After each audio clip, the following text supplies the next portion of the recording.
भावांनो, जर तुम्ही कधी रायगडवर गेला असाल तर तुम्हाला माहिती असेल की रायगडवर एक मंदिर आहे जी लांबून बघितल्यानंतर मस्जिद एक दिसते. तर ह्याचं कारण काय आहे?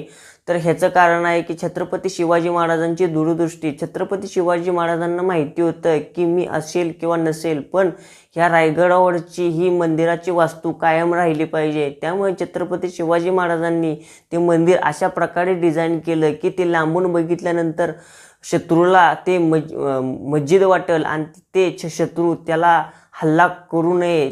ह्याच्यामागं छत्रपती शिवाजी महाराजांची दूरदृष्टी होती. आज जर तुम्ही रायगडावर गेला तर तुम्हाला तिथे दिसेल की रायगडावरची जवळजवळ सर्व वास्तू 70% वास्तू मुस्लिम आक्रमकांनी ही केलेली आहे. पण जी जगदीश्वराचं जे मंदिर आहे ते मंदिर तसंच अजून साबूत आहे. तर आजची इन्फॉर्मेशन कशी वाटली ही कमेंट करून नक्की सांगा आणि कमेंट बॉक्समध्ये जय शिवराय लिहायला